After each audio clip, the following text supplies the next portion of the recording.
All right. So this is our weekly seminar. We have 4 topics today. I skipped the red team and datasets one because I basically didn't have time to really go through them. I think we'll go through them next time. And of the topics we are going to go through, so the 2 are like large write-ups, the first one and the last one. And 2 are like smaller tidbits and thoughts. Smaller tidbits and thoughts, or like blog posts, like not like sequences of essays or like a 128-page policy report. There are small blog posts. So, like maybe to start with the hard stuff, I'd like to start with the 128-page policy report. And here is the beauty. Yeah, so RAND Corporation just a few days ago released a large report about their thoughts and suggestions on how frontier AI labs can prevent model weights from being stolen. So I'm kind of, they released the final report a few days ago, but they also released a preliminary one a month ago or so.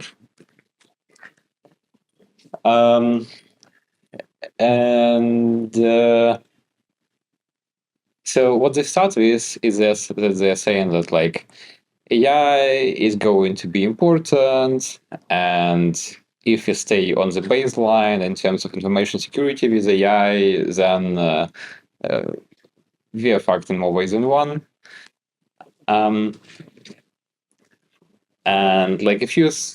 just a few highlights from the title page. So the report is prepared by a few RAND people and a person I know nothing about, but who who from preliminary Googling is in a similar position to us, who apparently founded a safety research nonprofit which has a site with 1 page. So that's interesting. I'm asking, why is it not us? Another interesting thing, I really appreciate the transparency about funding here. Gifts from supporters. This is how nonprofits do their financial documentation these days. Okay, so what the report is the direction in which the report wants to move the world is it wants AI people. It wants AI people and policy people and security people to have common terms to talk in. So you can basically expect that the report won't say much new stuff, but it's going to go through the old stuff in depth. And now, what this report basically does. So 38 attack vectors, and these are attack vectors towards exfiltration weights. So they find that there are 38 infosec techniques which are kind of in any way related to stealing weights. Then they make a taxonomy, a few categories of the kinds of attackers they care about, and the kinds of attackers basically have an inverse in the kinds of defenders. So 5 attacker levels, 5 defender levels. And I think capabilities and this is a different. We have 5 kinds of attackers, and for each kind of attacker, we have 5 kinds of attackers. We have 38 attack vectors, and for each attacker, we state how likely they are to be able to execute this given attack. This is what it is. Okay. Um, and like the report also claims that like if we had to stop this discussion like 3 minutes in, then this would be the page to stop it, like the minimal recommendations page, which are critical, and they claim no one does them. Like, have a threat model, store weights in one place, not give weights to everyone at all. Like, I don't know, don't have an API endpoint, download always. I think like basically consider insiders as possible threats. Third-party red teaming. They only do internal red teaming, I think, at least as they claim to. And an impossible point. This last point is impossible. We'll talk about it in more detail. All right.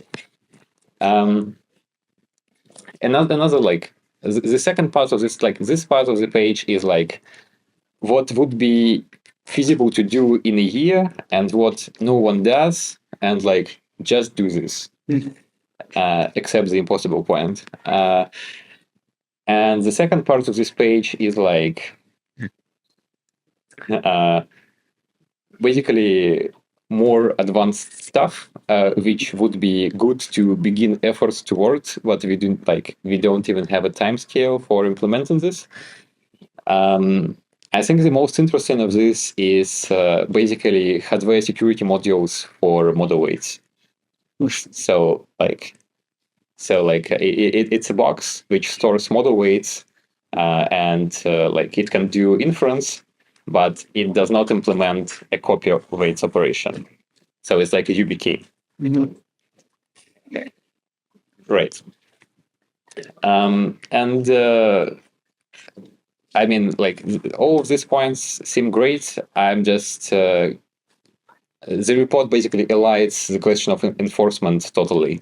So like I think the report is like explicitly about giving people like a common language to talk in, but not really about implementation. I mean, not really about like about suggestion not going through, something like that.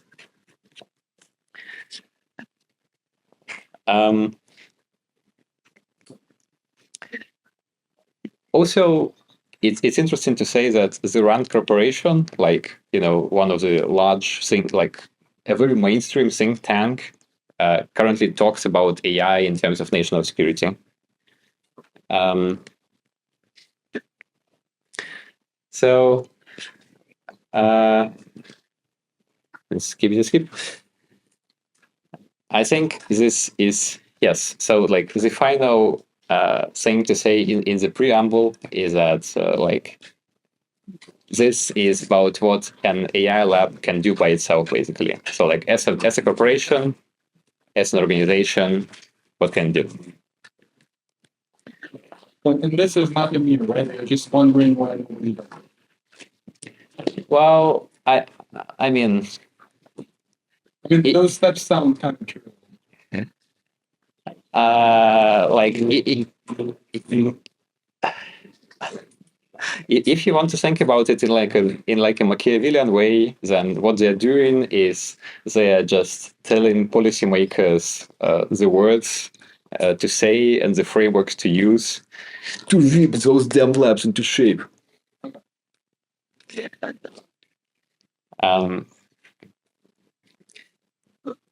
Sure.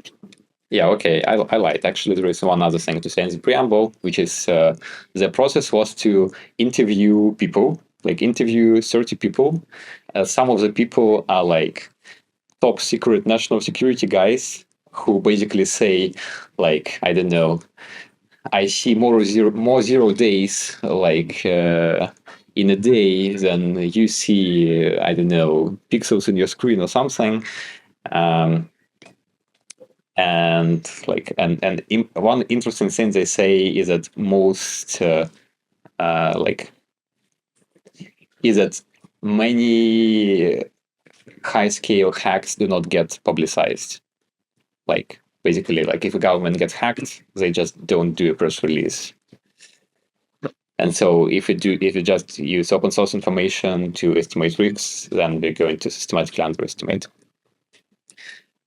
Also, like they on one hand they do interviews, on the other hand they do literature review, and like if anyone in this room is going to do,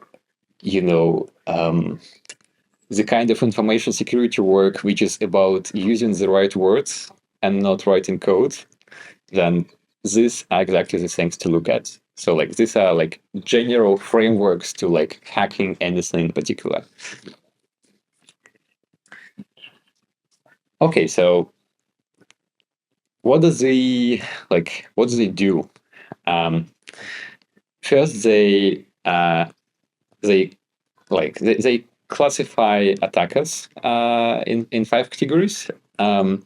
Then they take attack vectors which they expect to be reasonably used in weight exploitation. Then they take probabilities that an attacker can use this attack, and then the converse of the 5 levels of attackers is the 5 levels of defenders. And here are the 5 levels of attackers. Maybe zoom in a little. Yeah. Okay. So I think so here you can see like OC1, OC2, and so forth. I think this is basically like an exponent multiplier. So like OC1 is $1,000, OC2 is $10,000, OC3 is $1 million, OC4 is 10 million, and OC5 is $1 billion. And this is basically all you need to know. But to give some more intuition, like, so this is like a random person, like, I wanted to spend the night in a fun way, and I just started poking on Shodan, and I found like an exposed endpoint, and I was like, do something, and then after a few days, I was like bored with that and did something else. And this is like scenario 1, hobbyist hacker. Scenario 2 is like you have like some large cyber operation, and they like just like run their tools on random endpoints from Shodan again, and they're like, if we hack something, it's good. If we didn't, we don't care. It's like spray and pray. Yeah. The next thing is we have like an organization has a cyber infrastructure, but no specific access to the target organization. And like this is basically a normal pen test, like several weeks, up to $10,000, like. And so I'm pretty sure that like this is what the current pen tests at OpenAI look like. So category 3 is we also have significant access to sensitive organization resources, like we hijacked a senior researcher. So this is our human intelligence. Or we have like really major cyber infrastructure, like, we are sitting on a bunch of 0 days, sitting on a bunch of like,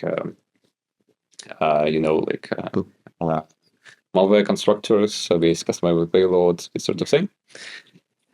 And apparently, this is either like your run-of-the-mill terrorist organization or a senior member of the organization's research team.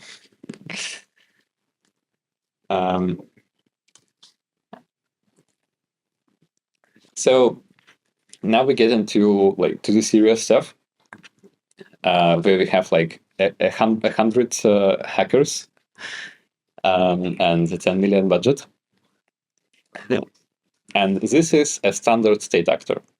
I think like an interesting number to look out for here is that a criterion is that the group does like 100 major hacks per year. Also, you can again like compare that. I know about you, but I don't hear about 100 major hacks per year. And if we think there are like 5 of them, I sure don't hear about 500 major hacks per year. So this is like some evidence for things not being publicized.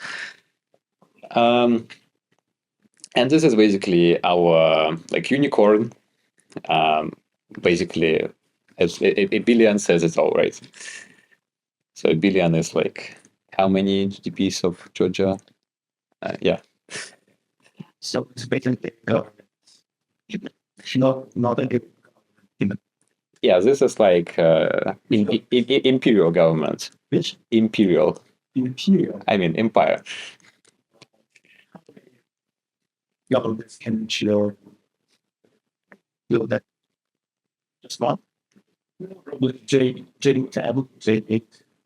Yeah, sounds good. Okay, so now we look at. So I'd like to kind of briefly skim through the attack vectors they suggest, and I'd like to again remind you, because it's something I kind of forgot when reading the report, that these are attack vectors to steal model weights only, like nothing besides that. No like cyber damage, no stealing money, nothing.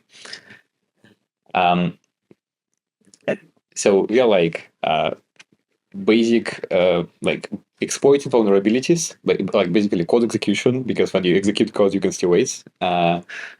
Compromise credentials, undermine access control, bypass access control. Like if you bypass access control, you steal the weights. Okay. AI-specific attack vectors are basically the only thing which is new to this report. If you were to read like any other report about cyber, really, and like if you have if you have unbounded GPT-4 API access, like if you, I don't know, if GPT-4 was trained on 1 trillion tokens, and if you can like run a 1 trillion prompts, then like, and probably you can do much better with like model compression. So this is distillation. Then this is like advanced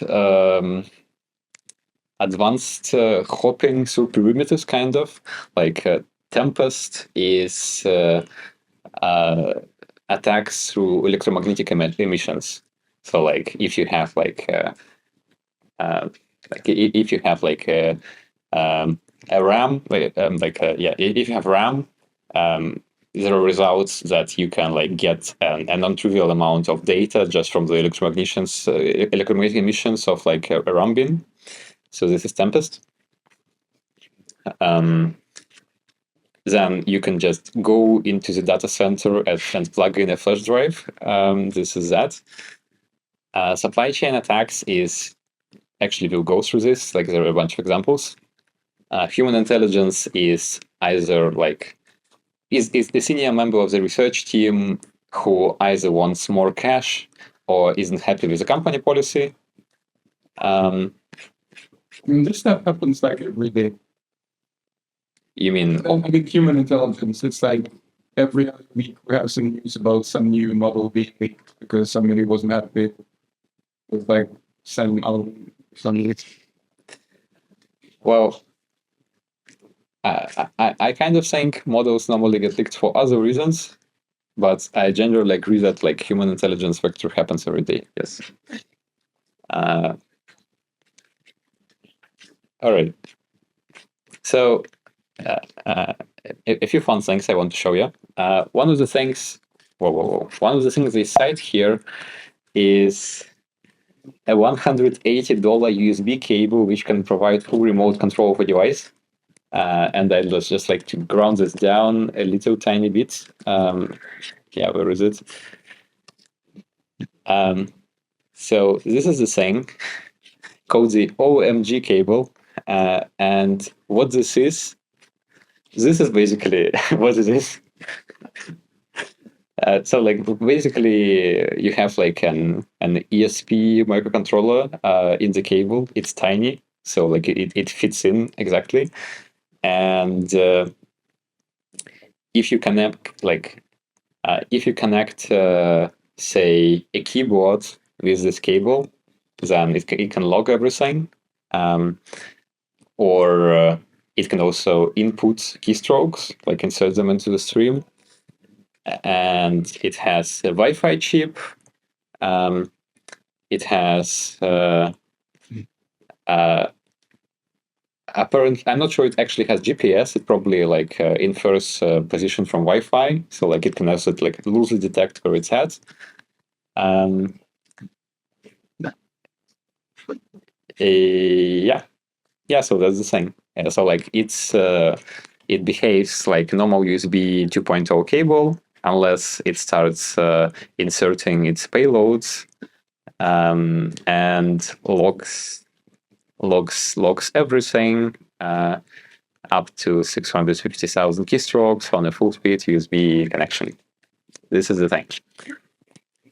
And apparently, like, I think it was in the leaked documents of the NSA. Like, apparently, the NSA used to like build or buy them for like $20,000, and now, thanks to the wonders of capitalism, you can buy them for measly 180. All right, this is one thing, and another thing. So, just a collection of like a few random links of large corporations being hacked. Like Wired 2010, and Google hackers had the ability to alter source code of Google. Then there was also the full source code leak of Yandex recently, right? Microsoft code stolen.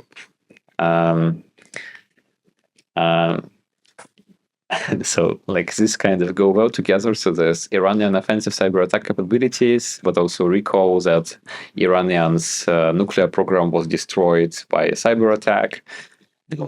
Yeah, so I'm just saying this because most people are very disconnected from world of large scale cyber attacks. So I'm just like saying that they exist.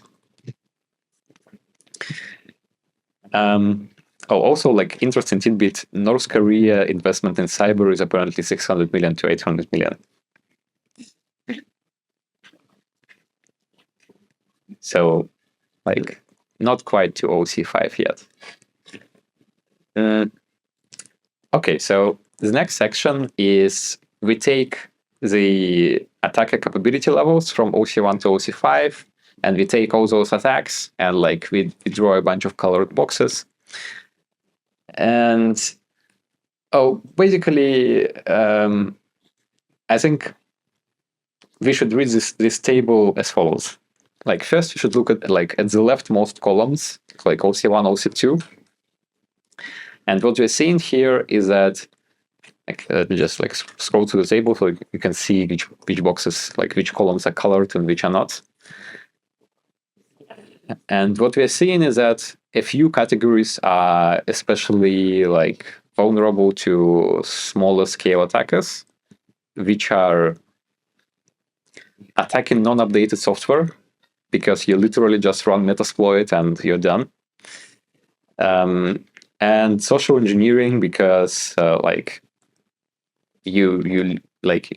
because people are like pretty good. I mean, because people's capabilities at writing phishing emails are not very different when they have a billion as compared to when they have like less than a billion, I suppose. So this is like social engineering, which isn't human intelligence, so like which isn't bribes. So this is like one way to read this table, leftmost columns. The other way to read this table is the rightmost column. So which, like, it is mostly like all red for OC5, surely, but some of these are hard for OC5 even, and these are brute forcing passwords because cryptography works the same for everyone. These are like backdooring something intentionally because these systems like take a long time to be deployed in the field, I think.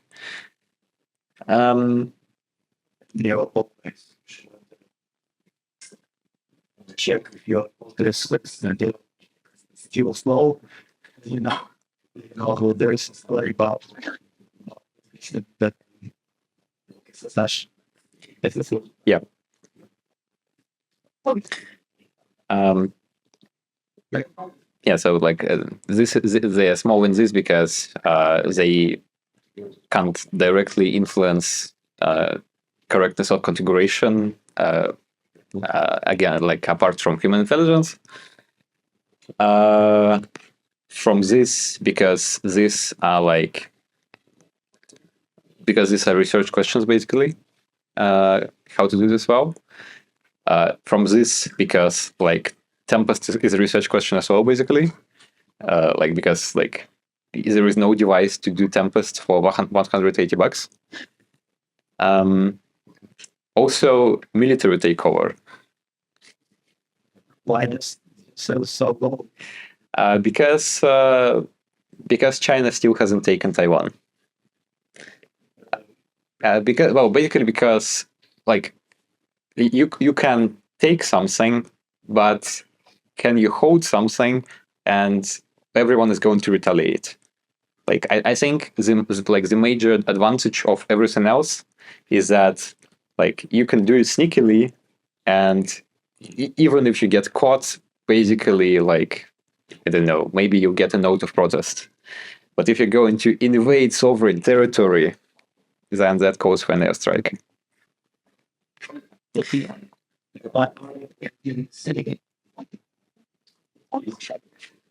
Yeah, I mean, armed break-in is like two guys with pistols. Military takeover is like tanks.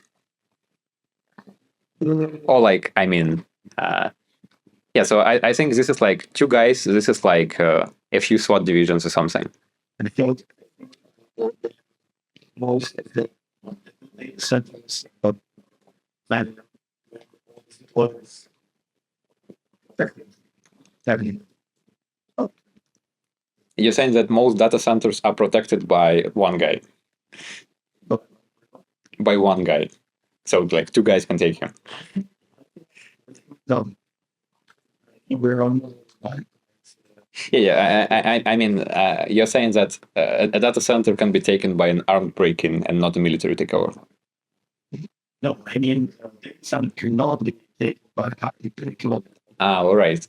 But you can take an office, and an office will have a laptop with access to that center.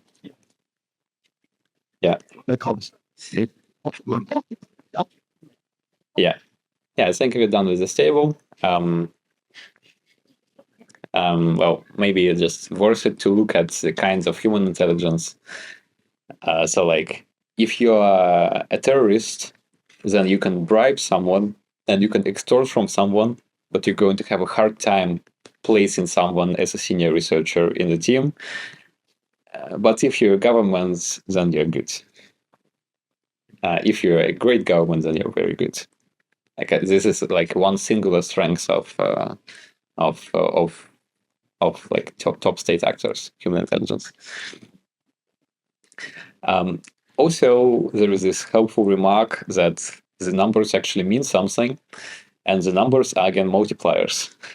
So like multiply a number by 20%, and this is how likely they think, this is the chances they think an attacker has. So like, so like 100%.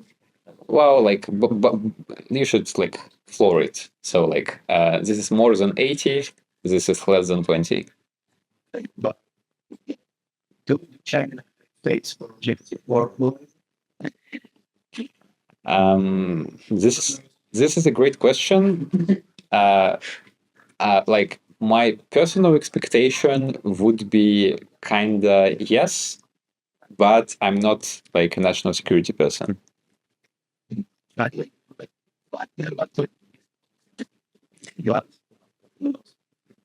Right. So, like if you ask tidbits about this table, like clarifications and how it works. So this was targeting an average tech company with average security. Though I think they're kind of overselling tech companies, I think SL1, this is like security level 1, which they're going to propose later, is actually better than an average, at least an average like medium-sized tech company. Maybe that like SL1 is Google or something. And we count an attack successful if it helps us steal weights, and it doesn't have to be like this attack only, which lets us steal weights. It can be a part of a kill chain. And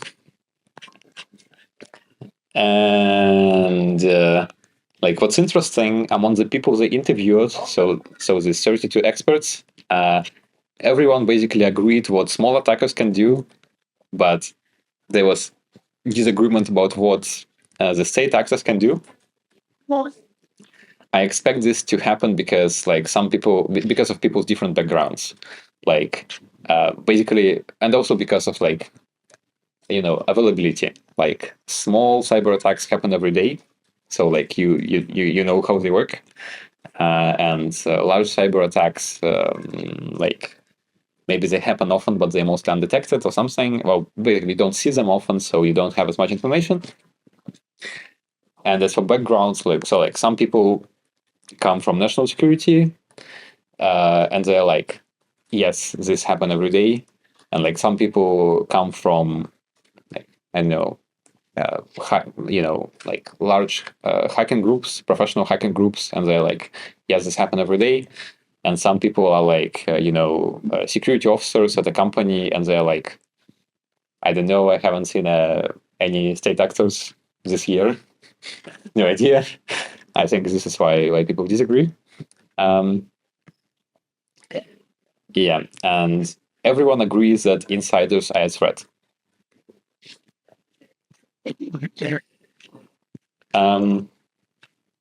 Oh yeah, another interesting thing to say is that, so if you haven't been into security literature, you might not have seen this acronym. This is Advanced Persistent Threats. This is basically security speak for oh shit. And so this is like a highly resourced attacker who is out to get you for some years. And it's interesting that the consensus is that this kind of attacks persist for years before they are found out. And like again, vast majority of highly resourced attacks are never publicly revealed. Okay, so we just talked about attacker levels and their mapping to the ability to execute a particular attack.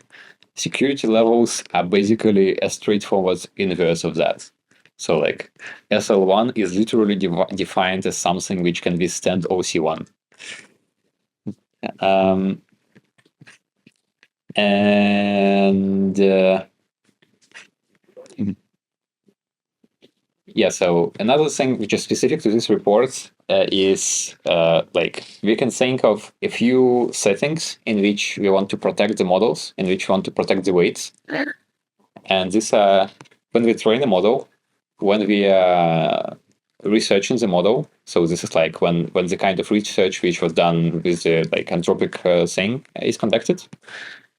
When it's deployed internally, when it's deployed publicly, and when we give the model to someone else to deploy in their own perimeter. And these are like very different settings.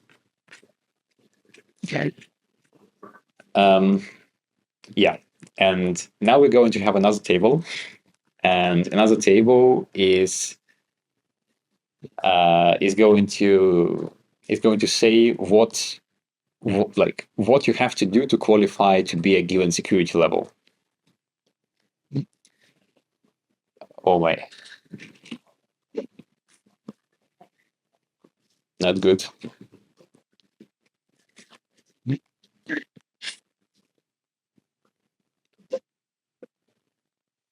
Better. Okay, so to be of security level 1, which I think is better than the average tech company, you have to encrypt the weights. You have to have an access log for everything basically you care about.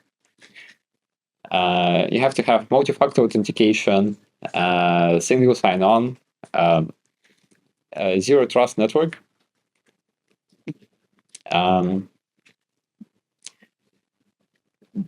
Basically, look what you're installing.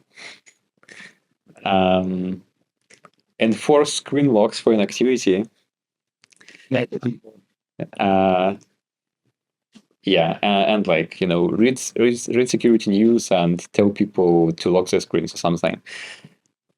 And this is very basic, super basic. Everyone knows that. Also, Palisade is currently below that.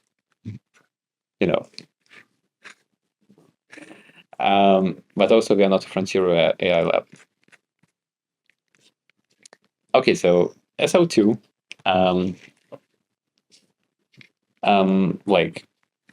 basically you have guards, visitors are restricted and locked, basically everything is locked.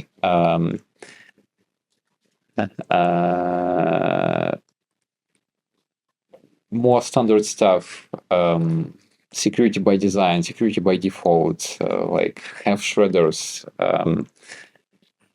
have bug bounties. I'm actually not sure what I did read a few reports about how frontier AI labs are about bug bounties. I think they're kind of 3 out of 5. I think they are 3 out of 5. So they're doing something, but they're not very good. This is interesting. Active drills to identify employees who are not compliant with the security policy. And also maybe don't allow taking your work laptop to China or something. So while SL1 was basics, and it's basically just use standard modern platforms, use standard good things. And this gets us security against the most trivial attackers, as per the report. And SL2 is basically just tightening that so that we don't have blind spots in our security people's assessment. SL3 is reducing attack surface. So we sweep the premises for intruders and unauthorized devices. We check that our system isn't tampered with, we checked with the golden image. We have really zero trust network, advanced zero trust network. And we also don't just buy the cheapest server, but we try to track the supply chain of our hardware as well. Penetration testing, red teaming, elite red teaming, fund red teaming, a lot of red teaming. Also honeypots. Also talk to other security people. This is SL3, and monitor the whole supply chain. The air conditioners is actually a story. So there was a hack on the American chain called Target. These are supermarkets, and the attacker tried to deploy a Trojan. Target was too secure, so they didn't get a foothold into Target. But a contractor which was building air conditioners for Target was less secure. So they got phished, an email with an attachment, and someone clicking the attachment. And so they got credentials of the air conditioner person. And the air conditioner person also had an account with Target. And this is how they got onto Target's network. And because Target network was not zero trust, they got lateral access from there. So audit air conditioners, monitors, and security. Okay, so SL4 is up to the major leagues. So this is state access territory. And we are protect bait storage against Tempest, hardware enforced limits on output rates, impossible thing. yeah, I'll get to impossible thing in actually it's in the appendix. We'll get to it then. Like everything at hardware level, like log everything, absolutely everything. No work from laptops, only work from Chromebooks and iPads. So like, basically log everything down to hell on the hardware level, and also log everything. This is the gist of it. And also try to bribe your employees and see who accepts.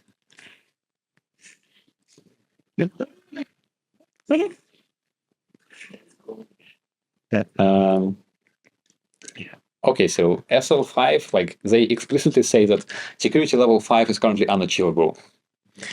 Granted that, like formal verification of key components, top secret clearance equivalent security, like bodyguards for senior researchers, which also don't let them take bribes and meet with like shady Chinese people. That's what it calls bodyguard. Yeah, so this is Like Google 5. it's not Gulag, it's national security. Yeah. Well,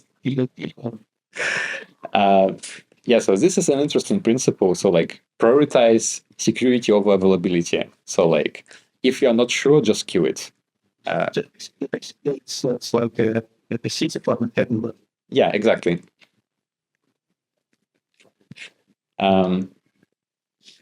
Yeah. Also like hardware security modules for weights.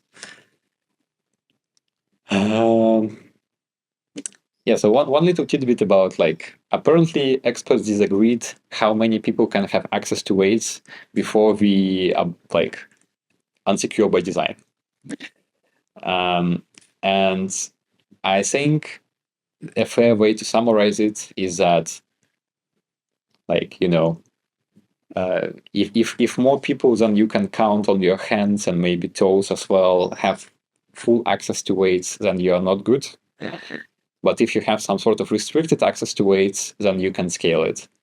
So like if you have like a small bandwidth access to weights, then maybe that's fine. Or if you have like, if you don't have direct access to weights, but you can conduct like limited experiments, then this is also fine. And like I'm pretty sure that you can formalize it into some sort of like weight access budget, like in bits of like information leak, and do it like this. Like every researcher gets like $10,000 per month in compensation, and also like 100 weight access credits, something like that. And they can buy extra credits for $4 or something. I'm not sure. I'm sure. It's it's just much. Like let's say that just what people that because the bounce here or okay. Sure. Yes. It's about sort of job work. And I know most people have access the top scores, so which is impossible to check. They're going on the phone. Budget. What? And I hope that we found them. Like, anyway, see it. You're good? Yeah, that's a great comment. Thank you.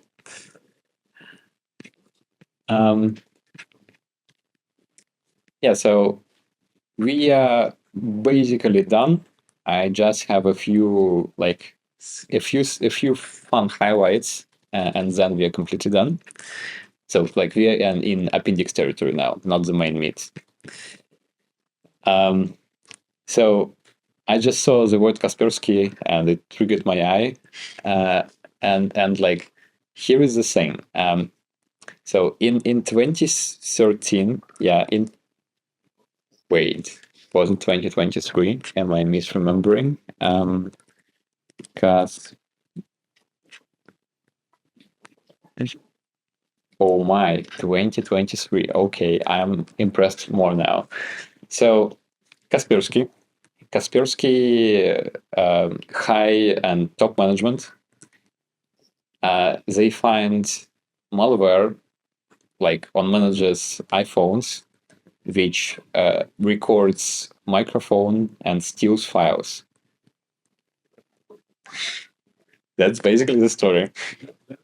That well, the same. Was it Pegasus? They don't say it was Pegasus. Well, What's Pegasus? Pegasus is, I think, an Israeli cybersecurity company which sells zero-click and one-click exploits for iPhones, which get you microphone and data access, and which is famous for like hacking politicians and like high-profile people. The recent story was the athlete. Pegasus was working Russian journalists working and some if you don't have but the best software. Yeah. And another interesting thing. So I'm kind of slowly collecting surprising loss numbers. And my previous surprising loss number was that the Black Lives Matter protests caused 1-2 billion of damage. And my today's surprising number is that the NotPetya Viper attack, so like a malware which wipes the disk, cost 10 billion in damage.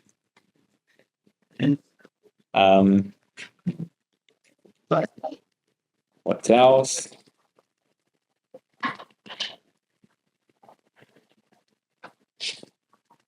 So like this is basically an appendix with all the attacks like spelled out in detail with examples. Like if you want to learn about a particular attack, you can check it out.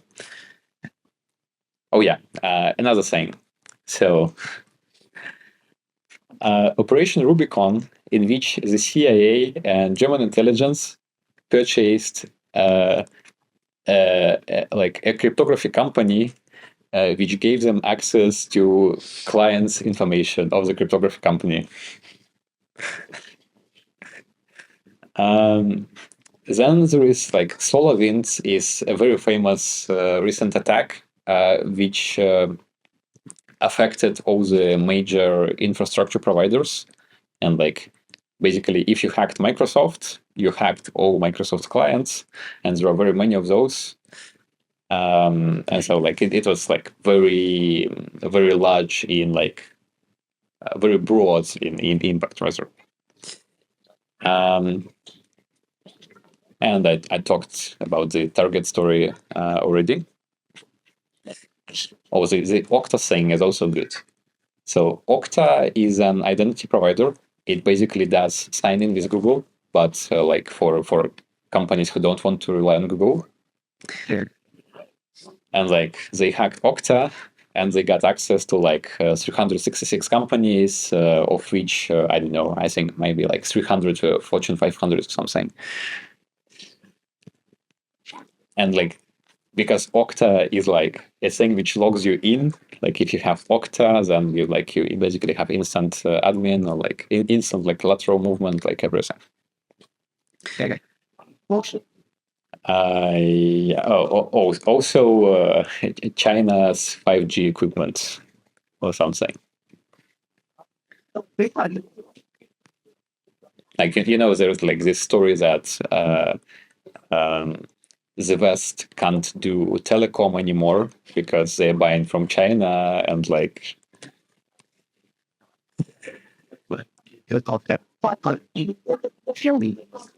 It's gonna can have good things. What?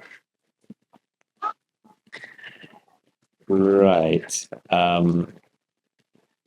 Yeah. So I think it looks like a book, not a story. I mean, it's 128 pages. So I just want to find the confidential computing thing to talk about the impossible thing for last. Yeah. So I think there are two kind of related. Okay, actually there are like three related things which can be called confidential computing, as the thing is like very nascent and very researchy, like the terminology is a little fuzzy. So one thing you can call confidential computing is when you have like a special device without like an operating system, like because an operating system like the Linux kernel is like 20 million lines of code, and like it surely has many vulnerabilities, and like confidential computing, then you have a special device with like a very small trusted what's the word, like it's very well small like trusted part, and which is easy to audit, and like and it is protected against physical attacks, and it is automatically encrypted, only stored within. This is the trusted execution environment or hardware security module way. This is way one.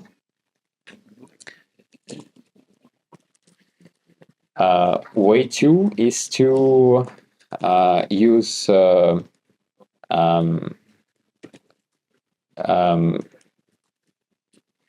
basically crypto voodoo. So like, for example, there is work about allowing computation on encrypted data. So like, does this make sense? Yeah. What we read about it, I'm not sure. Like, it's so again. Yeah, like all of this is proof of concepts. But this is especially proof of concepts. Yeah, you're right. Like that's why this is star. Like this is like very much not production ready. I don't expect it to be production ready in 10 years. Like, and the third thing, which is actually let me sort them in production readiness. So this will be like the least production ready, and this will be what they propose here. Trust execution is like second production ready, and the most production ready thing is to split weights. So like there is basically there is work about like how you can train a model in parts without revealing weights to the other parts, and it kind of sort of works, though no one uses it in frontier AI, of course. Yeah, this is the most production-ready version of confidential computing out there. No, not I can get all the bits. So yeah, or they need some. That's the power. Right. Mm-hmm.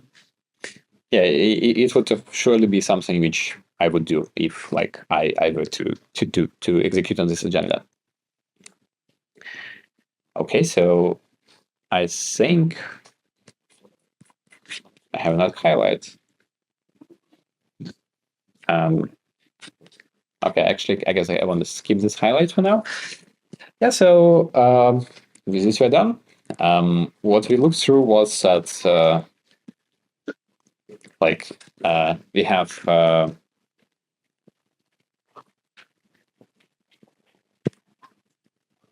we have OC1 to OC5. We have 38 attack vectors. We have a probability that a given OC can execute this attack vector, and we have security levels and suggestions of how they would look like. And this is basically a very boring, like very standard information security report, except it has a narrow focus on weights, on stealing weights and field. I think there is just like 10% of this paper about the weights. Most of it is still pasted. It's implied for every step that how this is here.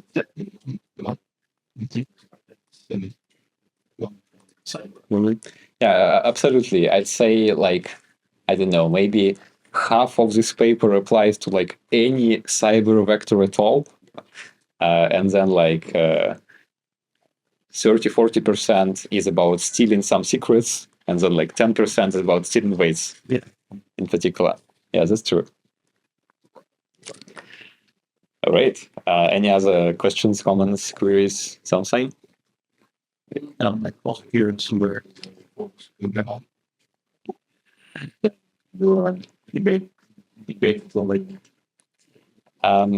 Yeah, I think what they might be tacitly saying is that, like, like get your basic shit together before focusing on fancy AI things.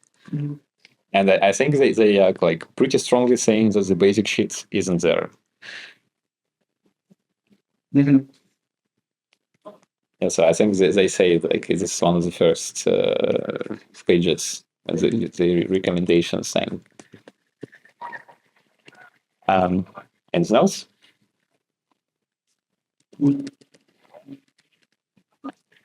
All right, yeah. So then I suggest taking a break. After a break, we'll cover these two things, and then maybe another brief break, and we'll cover the last large write-up. So the two other things, like the two new things we're going to go through now, are a post about how some good engineering blogs are written, and an article about like suggestions how to build stuff with LLMs that works. And to start with the former, so like Dan Liu is like, I don't know, a pretty well-known engineering blogger, and he's like, so I talked to a bunch of people who run corporate engineering blogs, and like I find it interesting that I'm just one guy, and my personal blog often gets more traffic than like $1 million corporation engineering blog. And like, what's up with that? Actually, $10 million corporation. Yeah, and like here are a few thoughts about that. So if you think engineering blog, like if you think corporation blogs, they are often pretty bad. Like they mostly have marketing fluff, and like using neural networks everywhere, or using like GPT stuff everywhere, or like using big data. And so what we're doing next is we're looking at, like, we take a few companies which have good blogs and we try to summarize the process they have for blogging. And we take a few corporations which seem to have bad blogs and we try to summarize the process which leads them to that. And like, it's I don't know, it's pretty easy for me, I think. So like, good engineering blogs work like this. You have easy approval, like easy management approval, very easy engineering approval, super easy legal approval, approval which engineers like, and also low approval. And a bad process basically slows iteration down on all parts. Like if you have management approval, then legal is like, no, we can't say that. Like if you have legal approval, then another engineer is like, I don't know, we should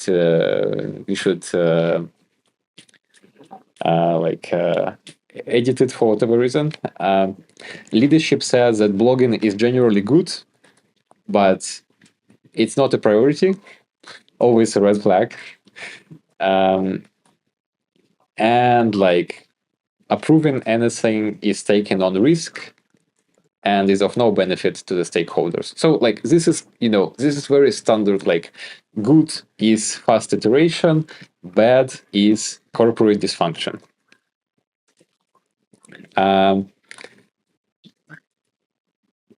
One unexpected thing to me was that apparently centralized approval works best. Like you have a blog manager person, like it might get your approvals like sidelined if a person is out for a vacation, but this will sideline them for like 2 weeks. And if you have a decentralized approval process without like a hard timeline, then you can like get a 3-6 months worth of approvals when like each of the 5 stakeholders takes like a week to read an email, and then you get a reply to an email, and like I think that's how it works. So how if you put like one particular practice I think is good is when we pair someone who has an idea with a body where a body is a good technical writer. And like you don't get one person to produce the thing, you get 2 people to produce the thing, of which like one like leads the ideation and another leads the like publishing editing side of things.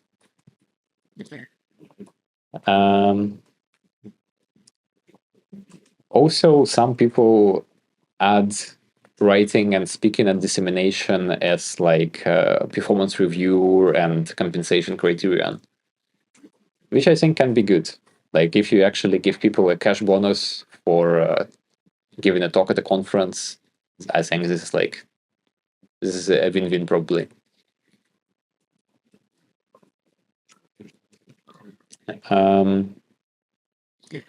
Yeah, so this was good examples. Here are some bad examples. So a company started out well because the CEO owned centrally the blog, but then the company took off and the CEO got busy and basically the blog died.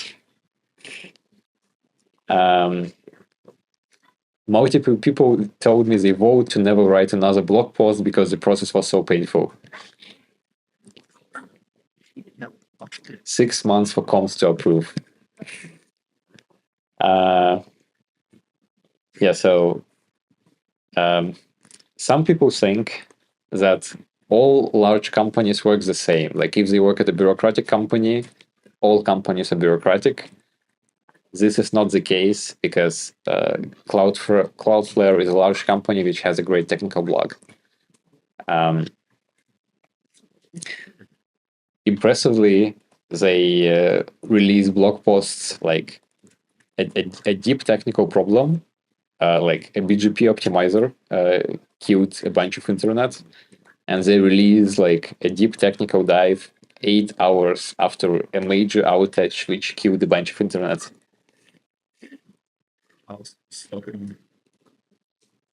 Yeah, so like impressive.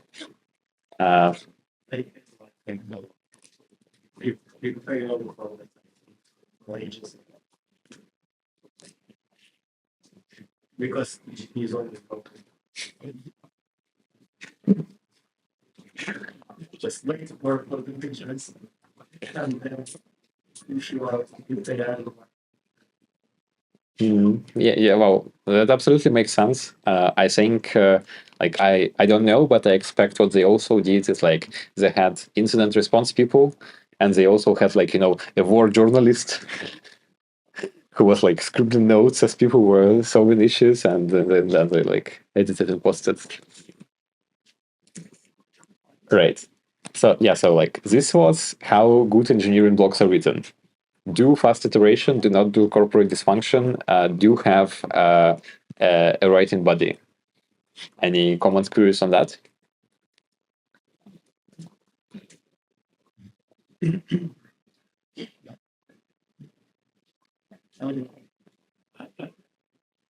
This person worked with the township. I'm sure basically there are a team here, professional journalists, to just ask technical people questions, and we will put the all through the system. We will ask legal, we will ask security, just right. So if you have if you can afford it's a journalist, you can do that.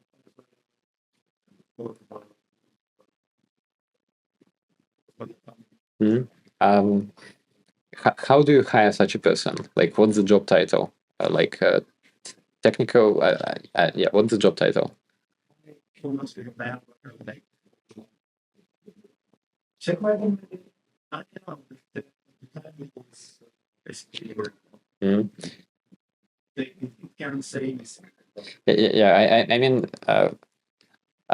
I'd be curious to talk about this more after the seminar because I tried to hire us this person, but if you just try to hire a technical writer, you get a person who can write documentation for Java applications. Germans, basically Germans, they some the same in the technical of technology. I don't know. Which paper was like science journals. Not science, but like technology. Yeah, the people who write about science look like the same type of people. Yeah, they may have different backgrounds. Like they may be scientists, like journalists, or journalists, but deep enough in your knowledge of science. All right. Mm-hmm. Yeah. Okay. So this updates me in the direction that we should like hire an explicit person for this. All right. Okay. This was how some good engineering blogs are written, and we talked about a few best practices. I won't be hiring a special person for that. By the way, I have one person in the room. If you want. All right. Yeah, we should talk about this. Okay. The next thing, the header kind of dropped somewhere, but it's a practical guide to building LLM products that work. Is it like published today or tomorrow? Sure. Yeah,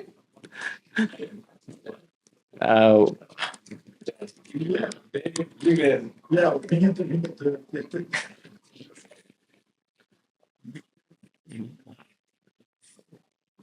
Let's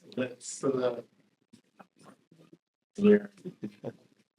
when you are like behind the page. Great. So they handle PGDs. Yeah.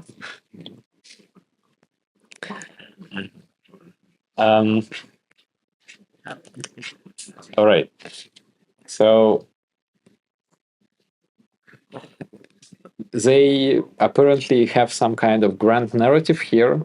I don't really care for the grand narrative. I just care for a bunch of tips which I think like work and we should do and use.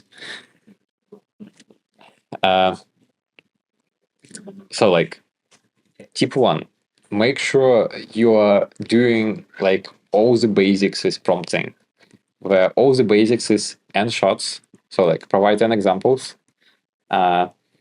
In context learning,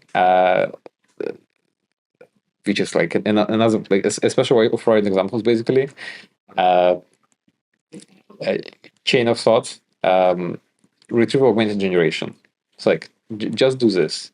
I'm pretty sure we currently don't do n-shot prompts and in context learning, which is why I'm highlighting this.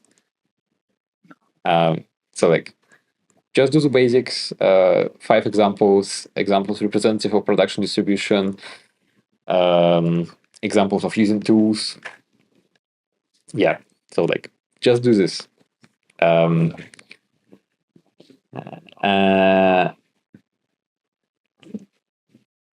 This was the example section. When you're doing chain of thought, so like I think the way we normally do chain of thought is we like I know like the way I did chain of thought in underhanded was I just like basically said, you have a scratch pad, you can write in here your like notes. Here they suggest being more specific. So like say what notes to write. Don't say write your thoughts. Say like thoughts on what. Um, and like if you can have structure, use structure. For example, if you want to write SQL, you expect the input distribution about writing SQL to have SQL schemas. Use like provide an SQL schema.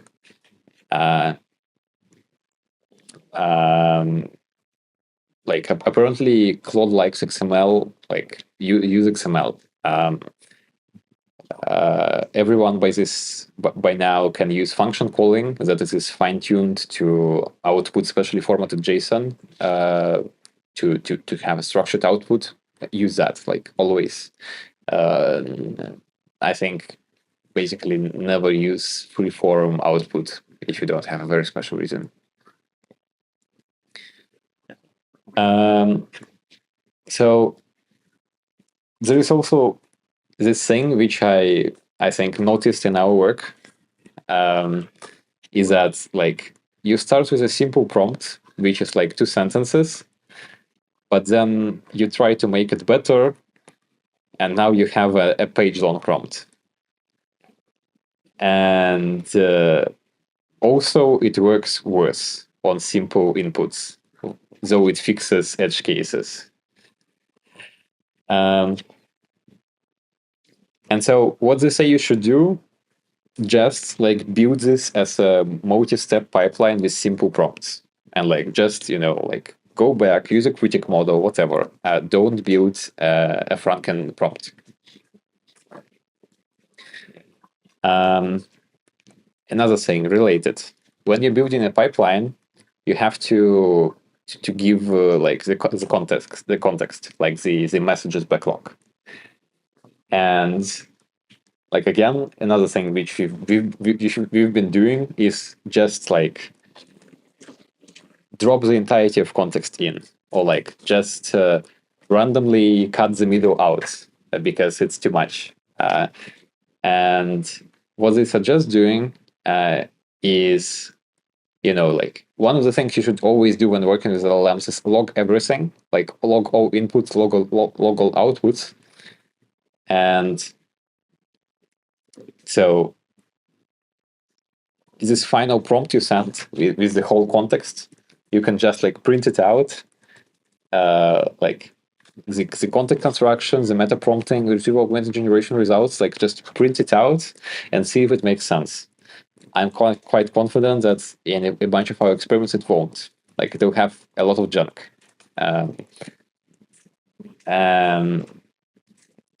Yeah, so like if it's not useful to humans, maybe it won't be good for agents.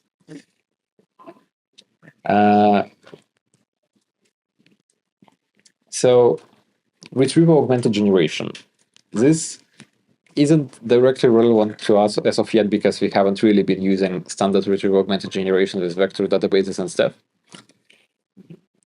But still, like one good smoke test is you have a RAG-based task, you shuffle the items, and you're like, did this make any difference?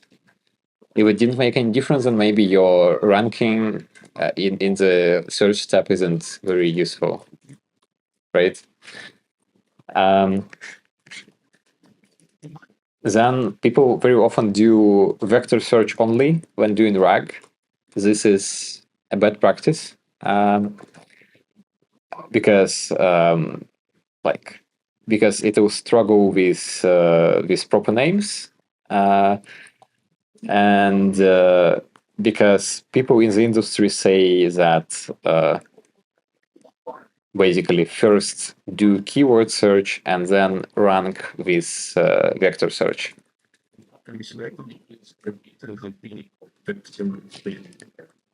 Yeah, so remember word to vec thing? Like, yeah, this like space where you have, yeah. So embedding is this space. So like you have a word, like you have king, and you have an embedding of king. And if you like move in a certain direction from king in the embedding space, you have queen. If you move in the other direction, you have kings. When we transform king to a vector, so vector is the embedding. Just this vector that we get from king is called embedding. Yeah, so embedding stands for like you have this like semantic space, right? And we embed a word into a space. That's embedding. Yeah. Yeah, so like basically don't only use vector search if you're unsure. An interesting tidbit about long context models and RAG. So two things to highlight. One is that we have results that a model can find something in a large like so. Yeah. So early large context models basically lost much of information in the context. Like basically you had some performance or like, I don't know, the first 10,000 tokens and the 90,000 tokens after that, like, I don't know, you had 5% retrieval performance or something. This is not the case now. Now the models can retrieve something along all the context lengths, which is good. But we're still not sure that they can basically do anything besides retrieving. So we are basically not sure that models with large context sizes work well. So this is one reason to use RAG still. Another reason to use RAG still is that while you can absolutely shove everything into context, you're going to pay for it because shoving something is paying for tokens. And RAG saves you both inference time and dollars. Yeah, so maybe use RAG.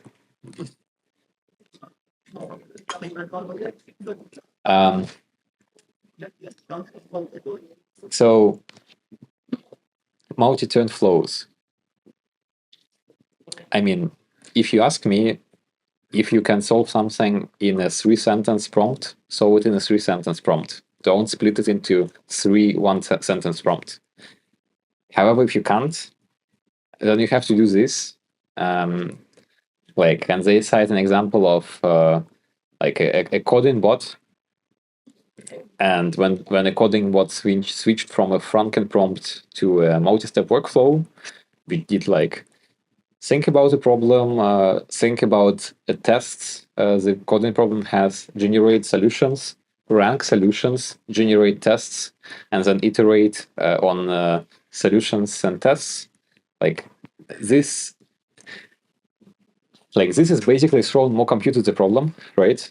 So you just throw more like inference power, and this works. So do that. And also, like, if you can do a static workflow, always do a static workflow. So like no like heuristic, maybe like this time we decompose into like 3 of depth 5. Maybe this time we do like 3 more iterations on this node. Like if possible, don't do that. Like if it's a research application, then by all means, but like in production, you're going to suffer.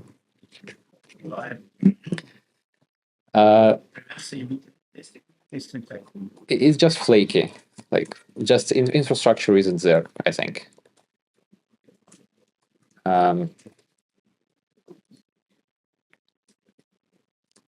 Yeah. Yeah, so this is kind of an interesting variation. So you can first get an agent to generate like a plan in some DSL, and then you can like capture this plan statically and enforce it. Yeah, so what this is saying not to do is you shouldn't dispatch from an agent.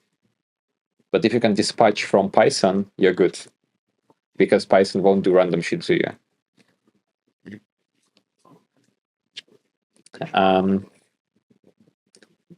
Yeah, so this is kind of a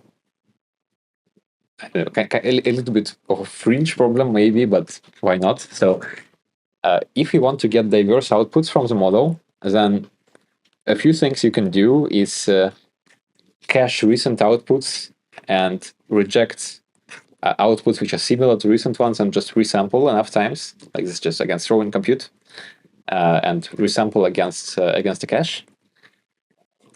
And also you can just rephrase the prompt, like because LLMs are stochastic, if you just change the words, you're going to get different outputs, and apparently this works. Also, they say that people don't use caching enough. I say, yeah, sure, but also caching is hard.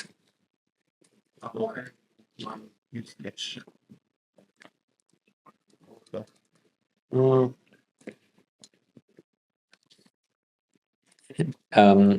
Do people actually Yeah, so well, like, okay, I thought of two use cases. One use case is, which actually does employ caching, is like you have like reviews on Google Maps or on Amazon, and you have summarization of those reviews. But I mean, of course, everyone uses caching there. But also, I think people sometimes use LLMs as kind of as an ML model you don't have to learn. Like here they have like pick an item that the user would like using regularly. It's like a product that the user would recommend to friends. And this is like, you know, like a classifier on the chip, like a recommendation system on the chip. And for that,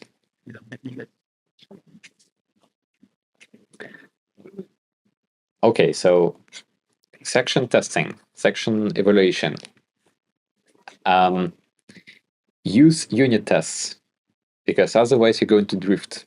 And we actually know something to use here, which is prompt foo.dev. Use prompt foo.dev.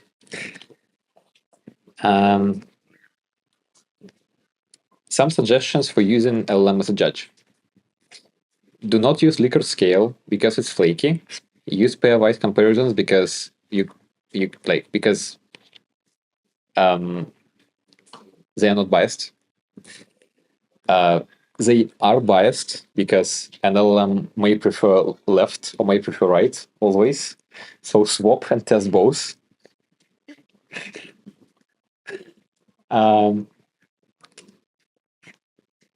Like also use standard techniques.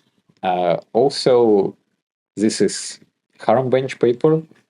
This is Harmbench control for n.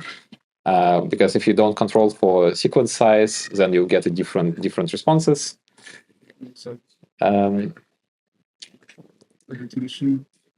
Yeah, and so to make a good judge, what you gotta do is you log model output, you log judge chain of thought, you log judge outcome, and then you log Philip outcome, which is apparently the assessor's name, so like a human assessor's name, and you just iterate to make them match, and you're good. You have a fine-tuned judge. Also, this is exactly the kind of like table I'd like us to get for decomposition.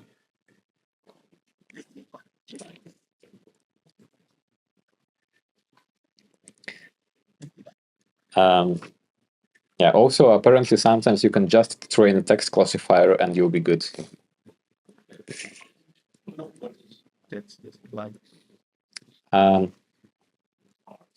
Yeah, so I don't think it's actually. Oh, actually, I can't click it.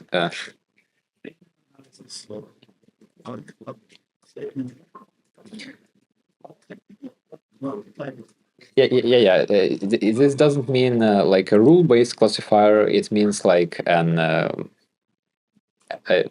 deep classifier, I think. Yeah. So like this is again like Harm range classifier is this, Llama guard is this, a conventional classifier. This is this goes like this. So you have a foundational language model,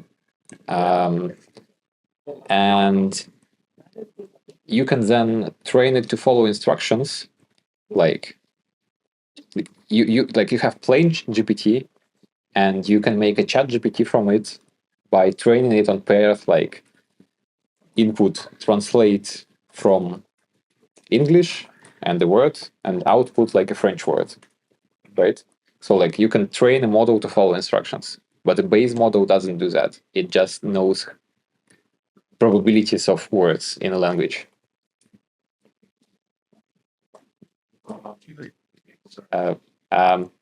Yeah, but I'm basically saying that if you have like a base model trained on general language, you can either tune it to follow instructions, or you can tune it to say, like, I don't know, to discriminate English sentences from French sentences. So like you can just train it to do one thing or another thing. And in our practice, we can either prompt an instruction model, so like prompt ChatGPT to do something for us, or we can just train, like, you know, the standard machine learning way, train a classifier. And like they say that like sometimes this works better. Like sure it does. Another heuristic, intern test. So like if you take input to the language model, like if you print out, like again, all the input to the language model, and you give it to a college student, do they have a chance? How much time will they take? And like, if they don't have a chance because there is nothing in the input, maybe add something to input. If no, and you can't do that, maybe this cannot be done. If yes, and this is hard, try to make it less hard.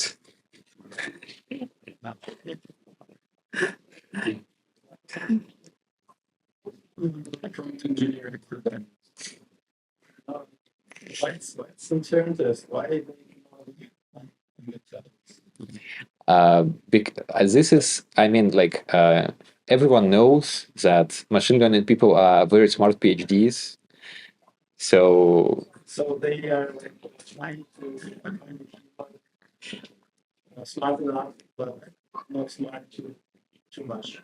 yeah, So I was just saying to appease their ego, because like surely, like a model is dumber than them.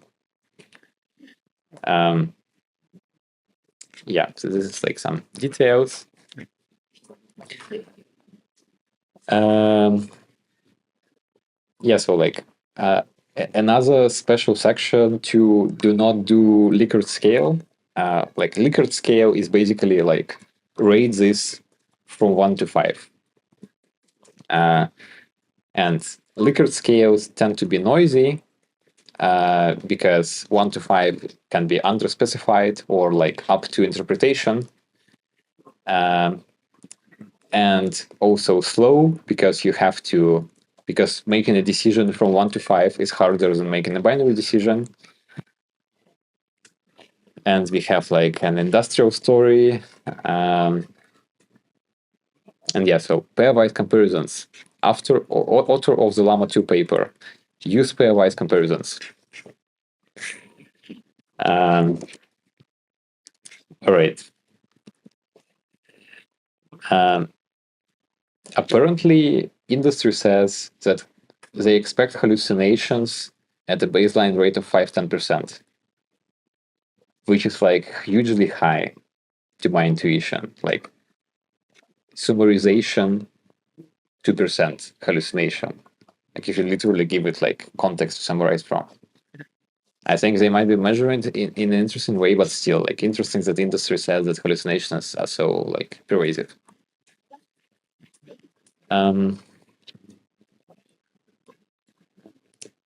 Okay, data. I think we probably don't have this right now, but like if we're going to have like something deployed for a long time, we're going to have this that we trained on one thing, and in production we now have another thing. And one heuristic to check is just take lengths of inputs, outputs, and heuristically see what formatting is there. And this kind of like gets you some minimal intuition of what changed. And also you can again like take embeddings and see if like embeddings of this month are very different from embeddings of the previous months. This is kind of interesting, I think.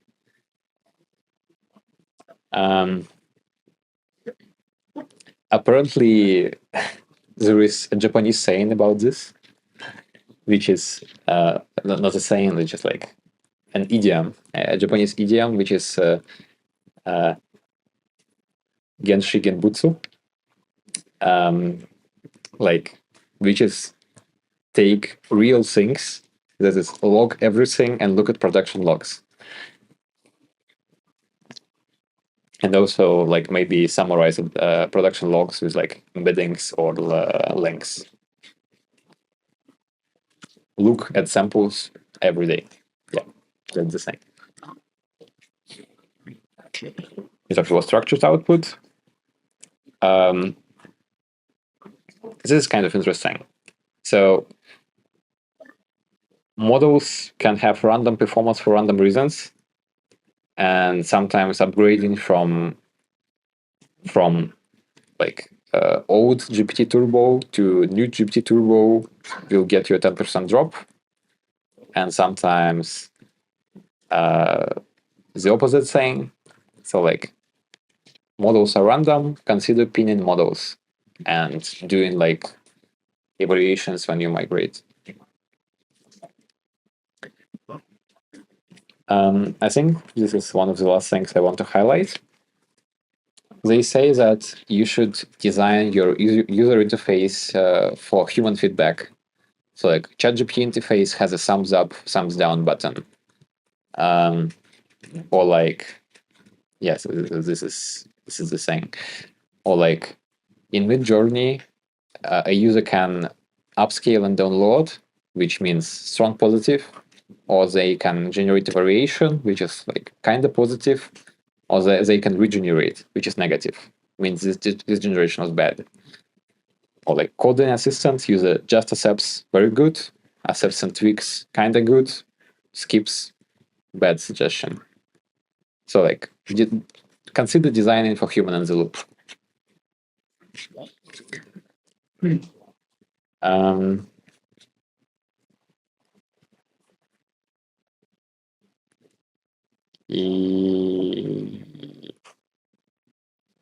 Yeah, so this is kind of, don't try for the silver bullet, just keep your options open and experiment, because experimentation is very cheap. This is kind of, let everyone learn to do basic prompting, like absolutely everyone. Like let your marketing department learn basic prompting.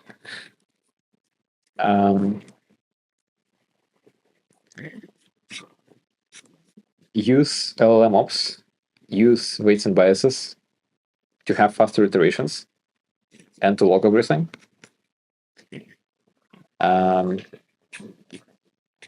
Yes, here is weights and biases.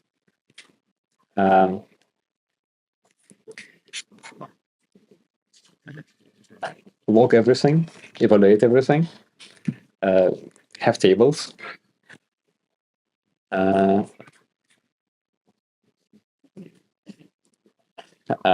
Like if you look, I won't go through this in detail, but basically they suggest that you can look at trends in costs and estimate useful things from this.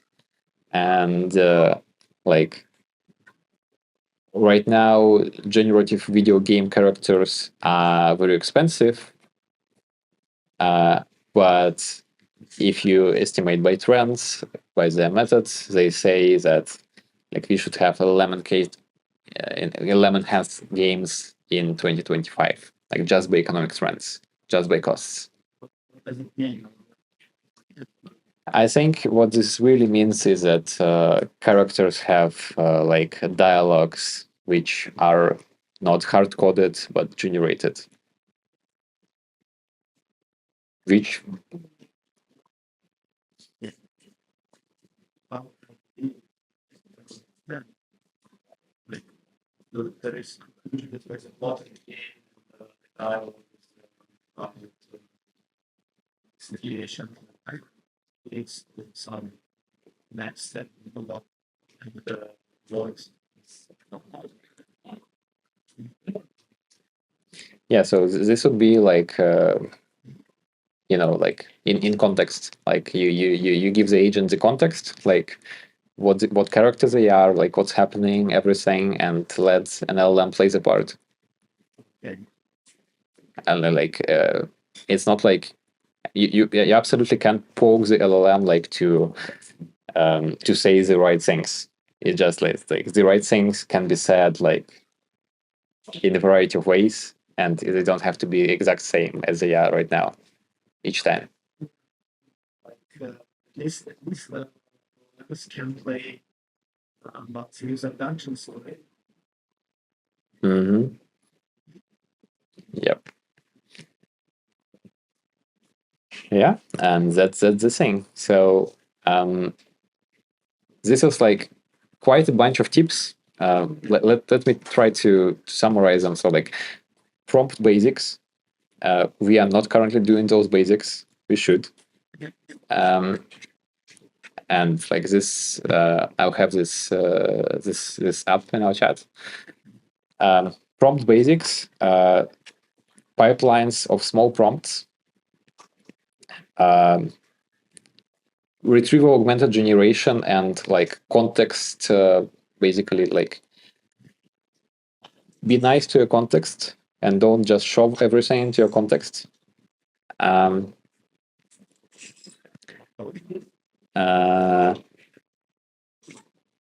Unit tests, kind of, sort of, well, maybe not so useful in research, so let's skip that. Pairwise comparisons, log everything, and like eval. These are the 5 things. And also, like this PDF with highlights will be in the chat. What is PDF highlight? This PDF with highlights will be in the chat. Oh, okay. All right. So I'm done with my things. Yeah, so maybe like 2-3 minutes. So the article is okay. The article by ex OpenAI engineer from Superalignment.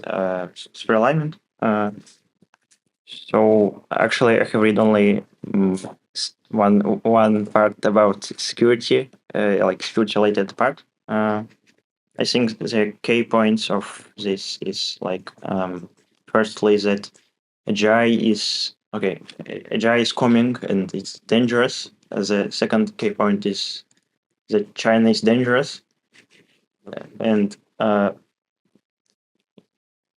we need to build AGI because China is dangerous. But AGI is dangerous too. And okay, start. Wait.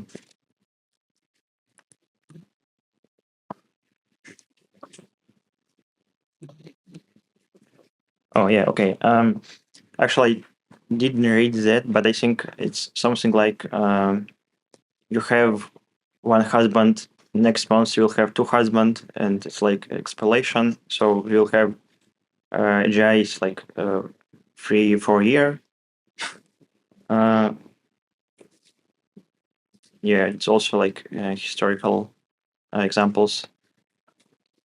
And yep.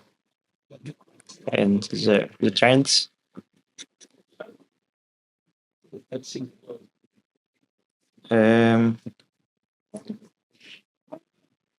Yeah, like So fast. okay. So like you how it was just recently say, oh, I need to skip and then Mhm. go next time. Just go through the section like how Yep. Uh. this picture about scale up is like this meme with like my child grown twice in size, like since he was born. He will be like Yeah. So Saturn. I think the main idea is like here. You need believe. It's like absolutely right. Yeah. So the security related part is this. But yeah, yeah, you do it. Okay. So okay. Yeah. Okay. Firstly, China is dangerous. It's like beginning of that.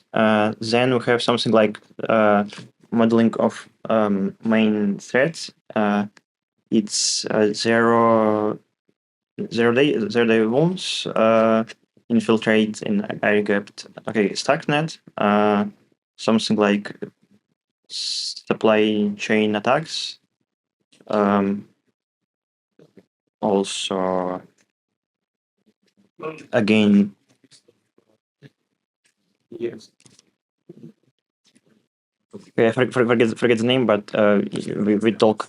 Yeah, Yeah, so this is basically like the same thing as we started with, but this is like uh, fancy news headings, and that was like a boring policy report. yep.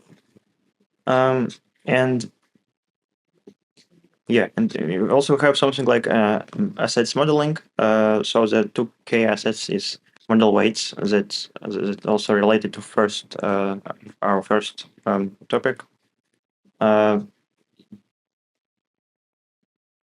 Yeah, and again about like Chinese Communist Party and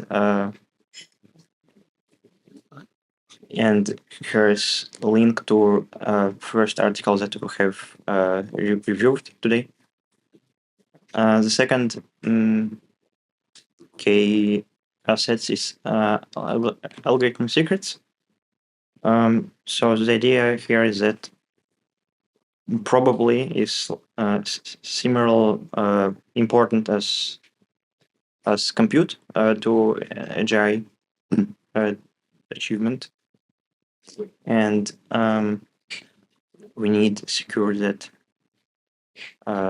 it's like similar. And yeah, and also like there are different examples of hacks and espionage, and again about China. Also, one interesting thing in this article is that we have like 20 four mention of China, only 2 of Russia, and like And so we're slightly five of North Korea. maybe someone brings to Chinese brain. The reason of that to all this association of all this it's China. Russia, no, something that's like that. Yeah, and also there. But it's complex. A lot of people in the US try to zero the escalating. Like China is a dependent on what or I mean, I wouldn't be surprised. Like, I never. Because they have like election after like Russia is not going to you're Russian enemy. Like you don't have many fronts. And Chinese enemy have many fronts. When my baseline hypothesis would be any particular like information item just following trends.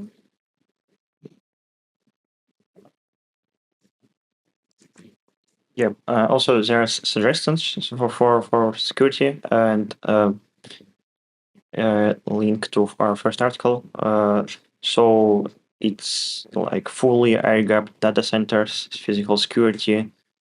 Again, SCIF. It's also something like air-gapped rooms with high-level security. Also things like access control, strict limitations, and pen testing. Fantastic within the state store. Fantastic within the state. Yeah. Yeah. Also, there. Okay, there is interesting reference to the tragedy of the commons in the terms of, or in the context of AI. So the point here is that United States have some gap that enough to that enough for like some safety limitations that will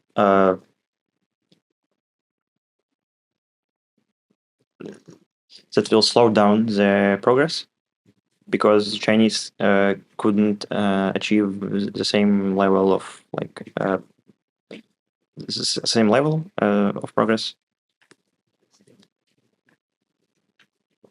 And So, I didn't read this, but then I'm typing it's a screen. Can you scroll into this? I'm happy with the screen. So, it's not, yeah, yeah, so like the screen, because it's saying like this is a tragedy of Holland's problem, and this is like a delayed gratification problem. Like, insecurity app now a little bit less painful than problem about later, and like yeah, sure, like we point out standard issues with decision making, and pointing out standard issues with decision making is like it's actually a bad sign. I mean, if situation is a tragedy of commons, if situation has delayed gratification, if it has bad feedback loops, you're in a bad place. Like you should reframe it to not be in that bad place. I didn't get a single word. Wait, what is tragedy of commons? Tragedy of commons is basically It's what? Okay. No, wait. I think it's not about like common people, right? It's about like that many small things. when you have a when you have a field, there is a grass in this field, and like everyone uses grass for feeding animals, but no one really is responsible for grass being alive. oh yeah, And that's basically what capitalism makes this Yeah. So like you have a shared resource. The Yep. resource has a max capacity. Yeah. No one agent has an incentive to like to limit their use. Because the incentives involve their and point towards maximizing use. Okay. But shared incentives point in the direction of limiting use. But no particular agent. Yeah, I got it. Okay. Through the game theory problem. Yes.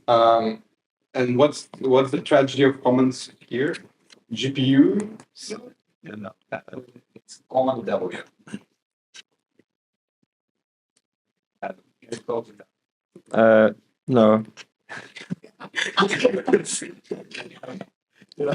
Sure, what do you want to do? yeah, Yes, so the performance here is as follows. For one lab, they want to, they always want to cross ahead.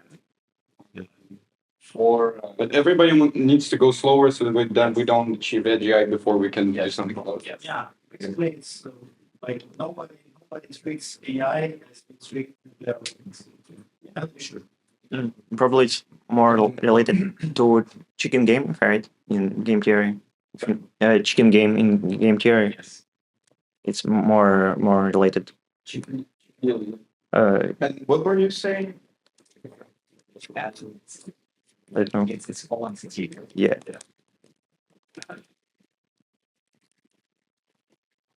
If I'm right. It's right. I'm not sure.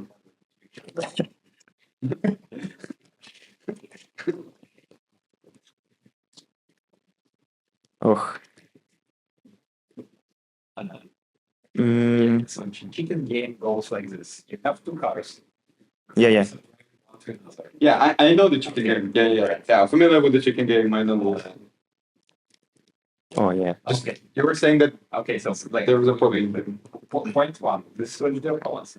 Point two, this is like our like this candy experiment.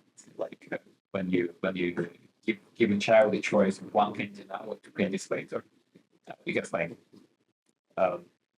making things more secure now is easier than making them more secure in 10 years time, Mm-hmm. because we have less things to make secure now than we have in 10 years time. Mm-hmm. Like I'm saying, sure, like both of these are clearly true. It's clearly like a game theory race situation. Clearly, it's like a delayed gratification situation. But it's delayed this gratification. Yes, delayed like loss of like discounted loss of creativity, blah. So like, I mean, standard decision making problems, very standard. I'm saying, if you are describing a situation with like if the situation fits the mold of standard problems, this means you can't solve it because it's like it's standard problems which like it's like so force move of like you can't solve the situation.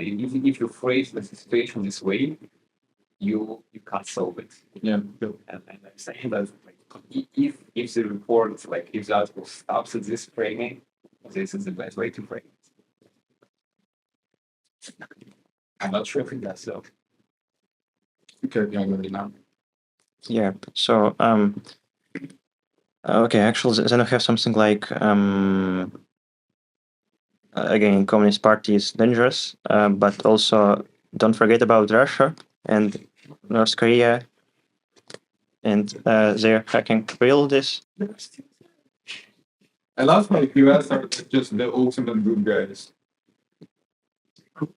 US. Because I don't think we can play as a playing character.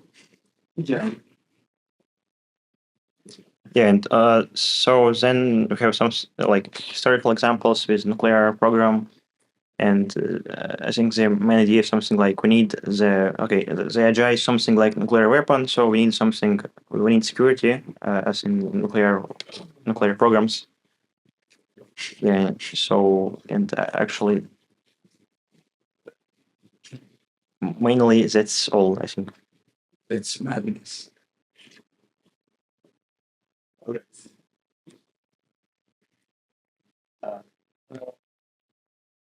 That's what I've been saying about the language for this thing. Well, wait. So like, what should we do? So, we should secure the labs. Okay. Okay. So we should make the labs the labs national security products. Basically, they are proposing and project. Yeah, level 5. I mean, if I were a national security person, I would be proposing that like absolutely. I have proposed that thing. I think I need to read an article. Japan. It's got to be. It's like, what I think. Like, Now, Like, I think you cannot repeat building blocks. It will happen. The challenge like their own blocks, and then you just put your information space in the pieces, but inside them, they eventually come to shipping jar. Well, I think first actually doesn't matter. I mean, it certainly matters for this guy. The US should do the first. Well, I think he thinks that it matters. But I think what my thing is it will happen eventually, and it doesn't matter who's first. Because AGI, it's like that leap of faith. Like once you achieve AGI, is not pretty well nice. It's a new that will explode by people online. I'm not in that. And I think the real. What the usage about? I think it's also wrong. Was there total AI demand? Yep. Oh, it's like rising. Okay. Okay, so that's yeah, but it shows that so Chinese people still Poor. still demand less energy than average Americans, so than some Katie. Because Chinese population is like 5 times more than the United States. So it's recent situation, and China of their population decline. They do not fall in this line. They say it's not the exponent, it's an S curve. Yes, which is not defined too. No. They have a larger population, but China. Okay, it's not straight defined. Yeah, and also the experience in the United States and China. Yeah, but anyway, on this plot, there's like a Sasha in Russia, more space, China. so yeah, it doesn't. Also, there's fine like convergence, like AGI timelines is and like there will be interesting year. Some of Argentina are going to build a bunker.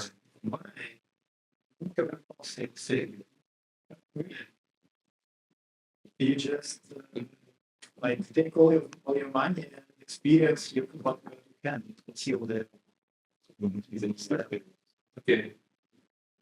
This last paragraph is, I think we should copy and use it as an example in like Volkswagen's conspiracy fronts. Why? Oh, yeah, it's. I think they have a project we just about that we write like any plus items, especially a new site to videos and basic orientation. Yeah. You can, for example, take New York Times and write it like Fox News. okay, yes, And there was also a conspiracy thing. We were using Like yeah. that's Timelines. Ear. yeah. Okay, so I suggest yes, yeah, so we read like one section of the same. So just taking the other sections next Thursday just for entertainment value. And yeah, thank you for next.